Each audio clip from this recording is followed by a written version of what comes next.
Hey, before we start off, I want to friendly ask you to like, subscribe, and click on the bell!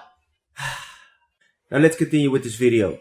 What's up, welcome back to another video. And in this video I want to explain how you can draw Fibonacci retracements in Tradingview. And the way to go is you go to the options in the left menu. Over here you can see the third symbol, it's this one. There you can click on the arrow to the right, the Gann and Fibonacci tools. So click on it, and here at the top you can see the Fib Retracement. So that's the one you need. That's why I also have selected it as a favorite. So click on this, and now you can draw the Fibonacci retracement.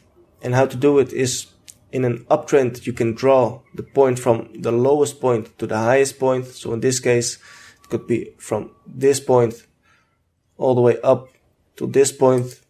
And now you see automatically these values appear, and these are important Fibonacci levels. So these are set by default, and the colors also. If you double click on the Fibonacci retracement, you can see this menu. You can see the style options. I have now set it extend lines to the right, but you can also deselect it and then it becomes like this. So you have a couple of options over here. You can extend the lines to the left if you want to the right, or to both sides, or not.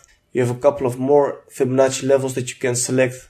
I'll usually just leave it as the default settings. You can set up the colors if you want to. You can remove levels if you want to.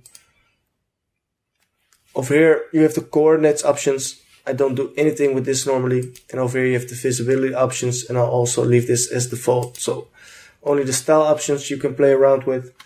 But you can also leave it like this, and now you know how to apply it.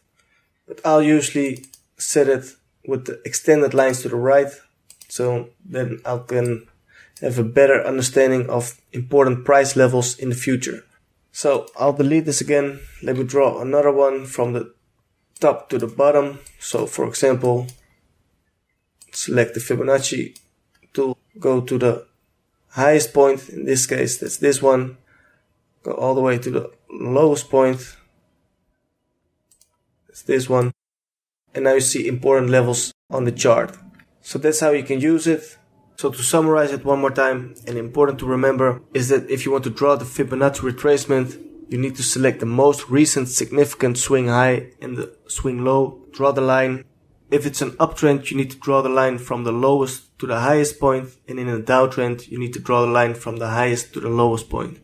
Then the levels will automatically appear on the chart, and the most commonly used Fibonacci retracement levels are at the 23.6, so that's over here, the 38.2, that's this level over here, the 61.8, that's this level, and the 78.6 level, so that's this one. That are the most commonly used Fibonacci retracement levels, but I'll leave everything on the default settings, so then it will look like this. I hope you found this video helpful. If that's the case, I want to friendly ask you to like, subscribe, and click on the bell!